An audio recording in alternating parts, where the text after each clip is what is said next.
മക്കളെ നമസ്തേ. നമ്മളിന്ന്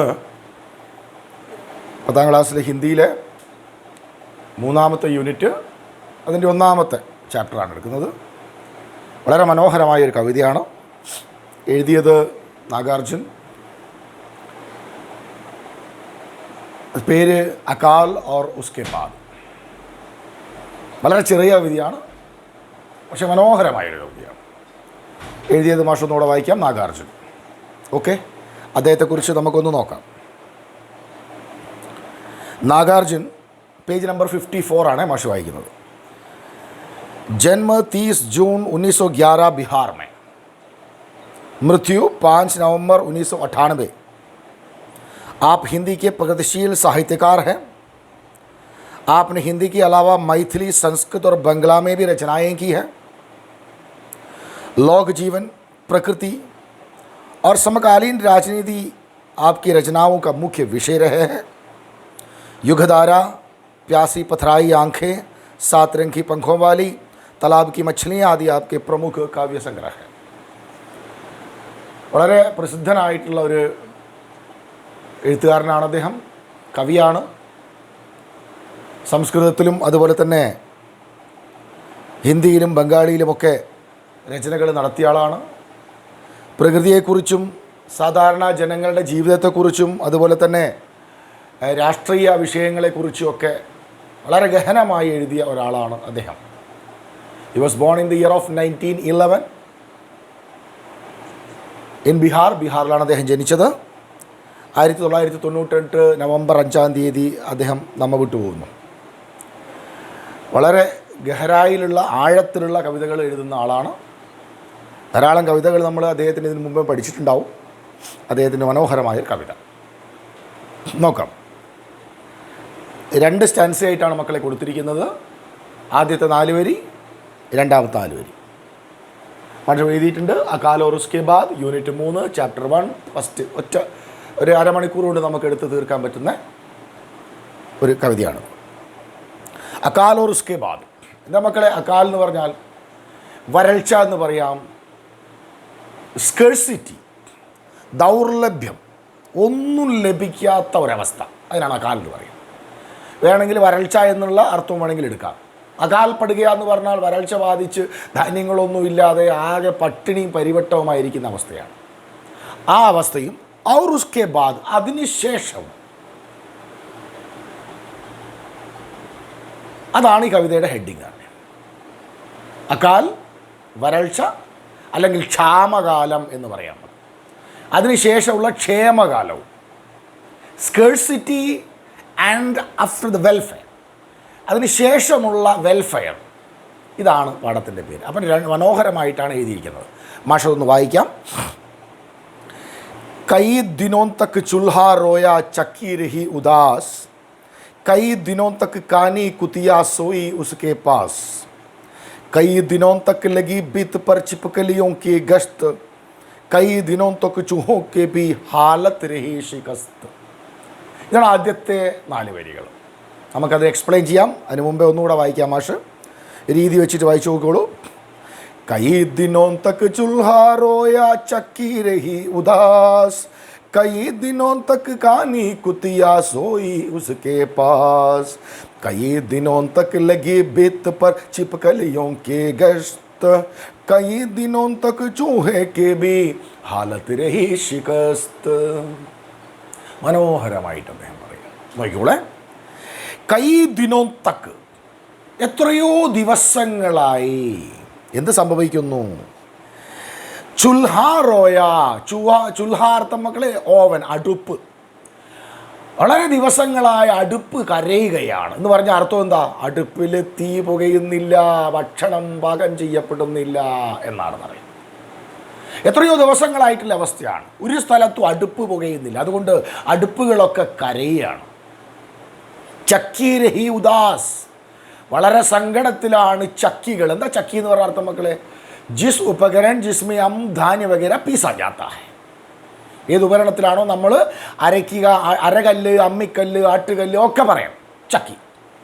അതിന് ഒരു ജോലിയുമില്ല എന്ന് പറഞ്ഞാൽ ഒരു ധാന്യങ്ങളും അരയ്ക്കപ്പെടുകയോ പൊടിക്കപ്പെടുകയോ ഒന്നും ചെയ്യാത്തൊരവസ്ഥ.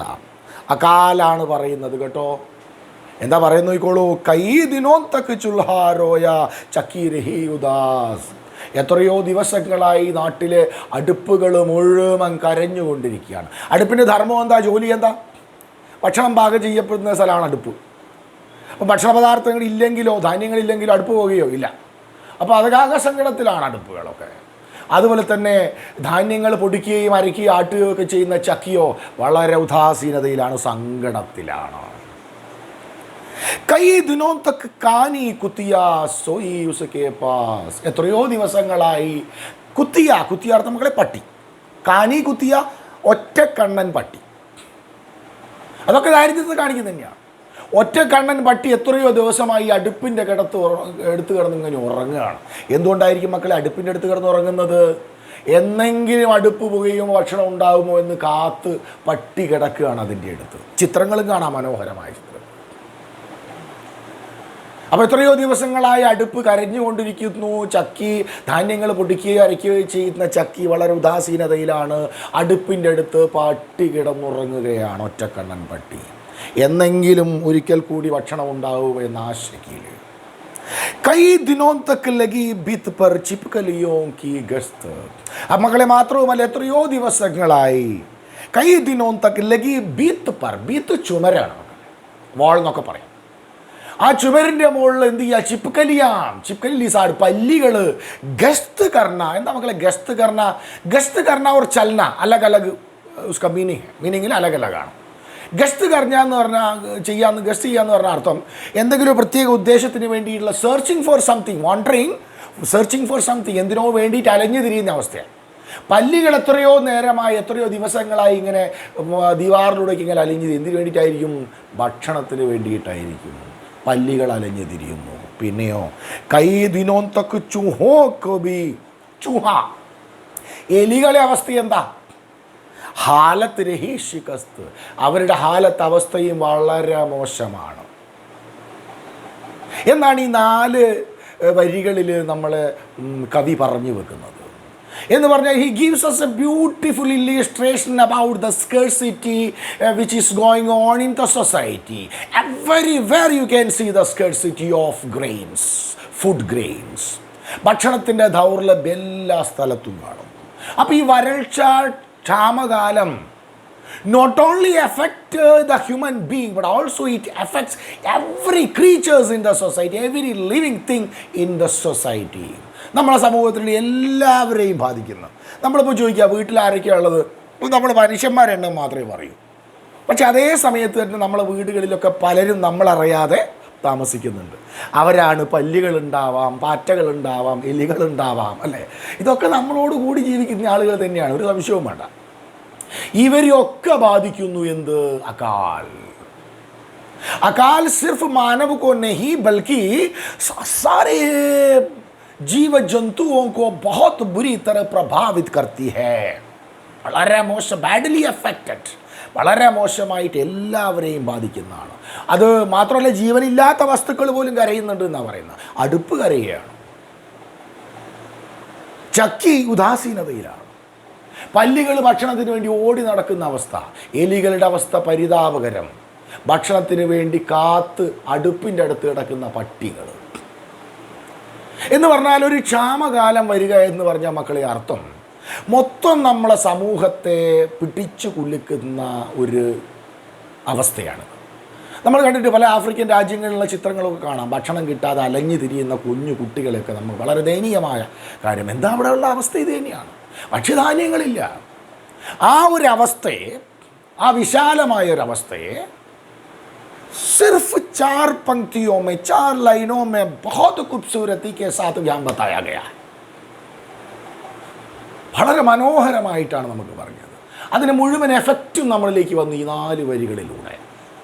അപ്പം the first 4 lines of this poem, the first stanza of this poem gives us a beautiful illustration about the drought situation in the society. And it is not only affect the human being but also it affects every living or non-living creatures in the society, as we can say. നമുക്ക് പറയാം कह सकते हैं अकाल सिर्फ मानव को नहीं बल्कि पूरे जीव जंतुओं को बहुत बुरी तरह प्रभावित करती है। और इस 4 लाइनों में इतनी खूबसूरती के साथ नागार्जुन जी ने कविता में बताया कि पूरा आशय हमें समझ में आ जाता है। अकाल कितना बुरा हालत करते हैं लोगों को, जीव जंतुओं को, इसका एक विस्तृत सचित्र जानकारी हमें दिया गया है। और इसके अलावा जो हमारी पंक्तियां जो शुरू होते हैं उसमें कई दिनों तक आप देखा होगा, देखो कई दिनों तक, पहले में कई दिनों तक, कई दिनों तक, कई दिनों तक, कई दिनों तक, ഈ ഒരു വാക്കുകളിലാണ് ഈ 4 വരികളും മക്കളെ തുടങ്ങുന്നത്. എല്ലാ വരികളും തുടങ്ങുന്നത് ഒരേ വാക്കുകളിലാണ്. कई दिनों तक चूल्हा रोया चकी रही उदास, कई दिनों तक कानी कुतिया सोई उसके पास, कई दिनों तक लगी बीत पर छिपकलियों की गश्त, कई दिनों तक चूहों को भी हालत रही शिकस्त. വളരെ ദുരിതം അനുഭവിക്കുന്ന ഒരവസ്ഥയെ മനോഹരമായിട്ട് അദ്ദേഹം പറഞ്ഞു. നമ്മുടെ മനസ്സിലേക്കൊക്കെ വന്നു, അയ്യോ ഭയങ്കരമായിട്ടുള്ളൊരു സിറ്റുവേഷനാണ് അല്ലേ. ഇനി പദ്യത്തിൻ്റെ ബാക്കി ഭാഗം നോക്കിക്കോളൂ മക്കളെ. ഉനിക്സ് കെ ബാദ് എന്ന് പറഞ്ഞാലോ അകാൽ കെ ബാദ്. ഇപ്പം ക്ഷാമകാലമാണേ കഴിഞ്ഞു, ഇനിയിപ്പം ക്ഷേമകാലം വരാൻ പോവുകയാണ്. അതിൻ്റെ അവസ്ഥ എന്താണെന്ന് നോക്കാം, നോക്കിക്കോളൂ. धाने आए घर के अंदर कई दिनों के बाद, धुआं उठा आंगन से ऊपर कई दिनों के बाद, चमक उड़ी घर भर की आंखें कई दिनों के बाद, कौवे ने कुचलाई पंखें कई दिनों के बाद. എന്താ മക്കളെ അവസ്ഥ നോക്കിക്കോളൂ. ധാനേ ആയേ ഘർ കെ അന്തർ. അങ്ങനെ അവസാനം ഈ ദുരിതകാലം കഴിഞ്ഞു. ധാന്യമണികൾ വീട്ടിൻ്റെ ഉള്ളിലേക്ക് വരാൻ തുടങ്ങി. ഭക്ഷണ പദാർത്ഥങ്ങൾ വീട്ടിലേക്ക് വരാൻ തുടങ്ങി. കൈ ദിനോക്കെ ബാദ്. എത്രയോ ദിവസങ്ങൾക്ക് ശേഷമാണ് ഇത് സംഭവിക്കുന്നത് കേട്ടോ. നേരത്തെ ദുരിതകാലത്തെക്കുറിച്ച് അദ്ദേഹം വർണ്ണിച്ചു കഴിഞ്ഞു. ഇനി പറയുന്നു ധാനേ ആയേ ഗർക്കെ അന്തർ. എപ്പോഴാണ് വന്നത്? കൈ ദിനോക്കെ ബാദ്. എത്രയോ ദിവസങ്ങൾക്ക് ശേഷം വിശന്ന് വലഞ്ഞ് പട്ടിണി കൊണ്ട് ദുരിതം അനുഭവിക്കുന്ന വീടുകളിലേക്ക് ധാന്യമണികൾ വരാൻ തുടങ്ങി. അപ്പോഴോ ധുവാർത്ഥം മക്കളെ പുക, പുക ചുരുളുകൾ ഉയരാൻ തുടങ്ങി. ആംഗൻ സേ ഊപ്പർ, മുറ്റത്തിനു മുകളിലൂടെ പുകച്ചുരുളുകൾ ഉയരാൻ തുടങ്ങി. എന്താണ് പറയുന്നത്?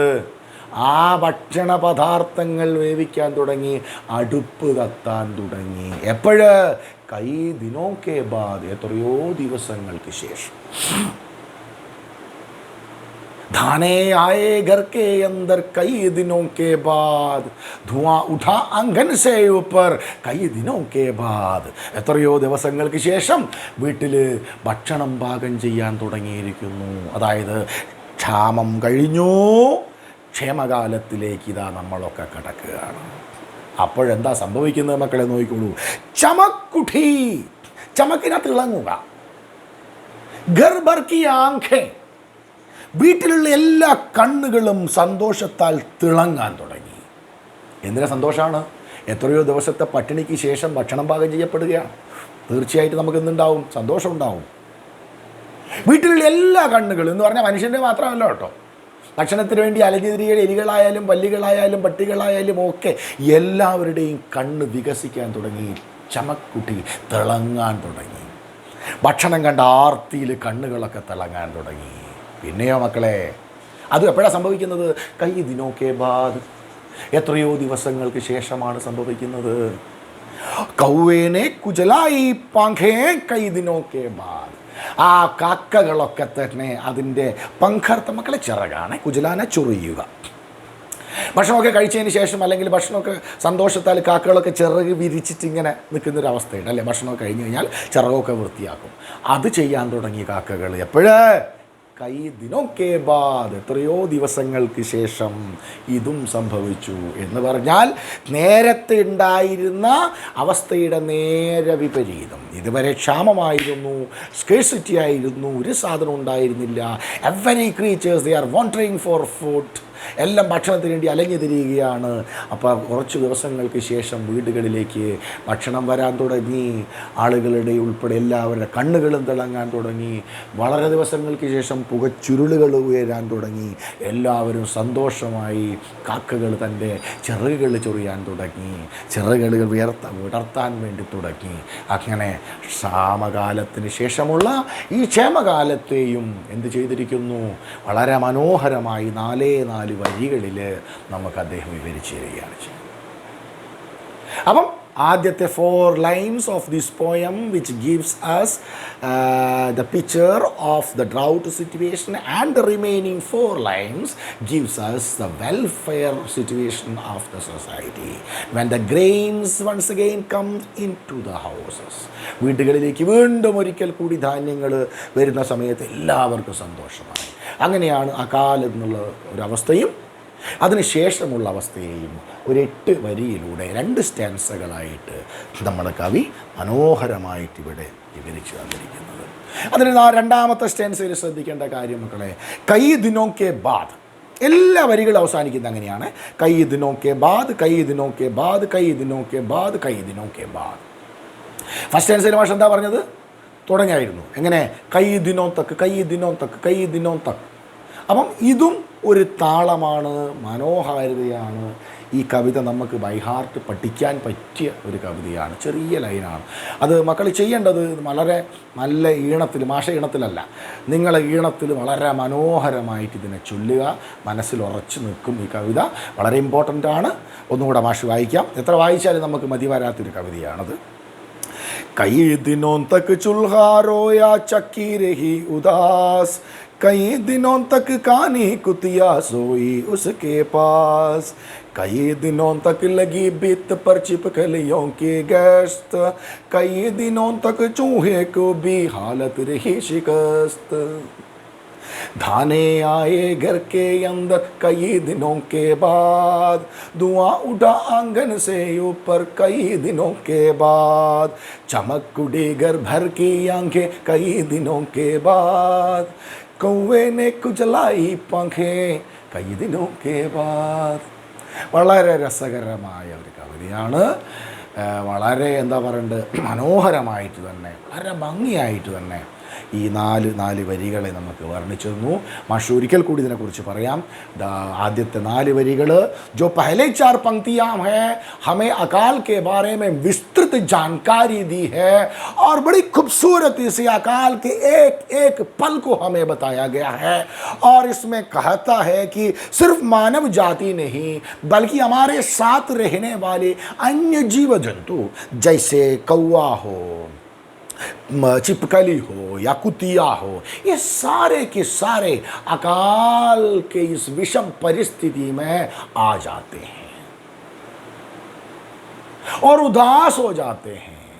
जो वस्तु जिसका जीवन भी नहीं है, जैसे चूल्हा है, चक्की है, वो भी उदास बैठे हुए हैं. तो ये विस्तृत जानकारी हमें दी है कैसे कैसे हमें ये प्रभावित करते हैं. जीव जंतु सारे भागदौड़ करते हैं और कहीं उनको खाने का कुछ भी नहीं मिलता है. और अगला 4 जो पंक्तियां हैं उसमें अकाल के बाद का, समाज के अंदर अकाल के बाद किस प्रकार दाने घर में आते हैं और कैसे खुशियों से सबके आंखें चमक उठते हैं और कैसे खाना पकाया जाता है और कैसे धुआं ऊपर उड़ता है और कौवे जैसे सारी जीव जंतु जितने खुशी में नाचना शुरू कर देते हम कह सकते हैं. तो ये अगली बाद की जो 4 पंक्तियां हैं, जो जिसका अंत कई दिनों तक शब्दों से होता है और पहली जो पंक्तियां हैं उसकी शुरुआत में कई दिनों तक शब्द लगातार एक पंक्ति में आ जाते हैं. तो एक विस्तृत जानकारी, एक सुंदर जानकारी हमारे दिमाग के अंदर बैठ जाते हैं. अकाल कितना भीषण अवस्था है और अकाल के बाद कितनी खुशियाँ आ जाते हैं.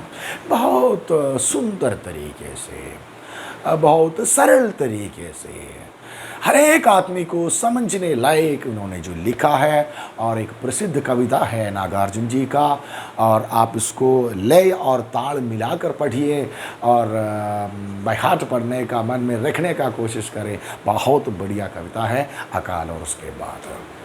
മാഷ് പറഞ്ഞു വന്നത് 4 വരികളിൽ വളരെ ചുരുക്കമായിട്ട് എഴുതിയിട്ടുള്ള മനോഹരമായിട്ടൊരു കവിതയാണ്. മക്കളിത് തീർത്തും എന്താക്കരുത്, ഒഴിവാക്കി കളയരുത്. പാഠഭാഗങ്ങളിൽ ചോദ്യങ്ങൾ വരുന്നതാണ് നിർബന്ധമായിട്ടും കേട്ടോ. പ്രധാനമായിട്ടുള്ള ഒരു കവിതയാണ്.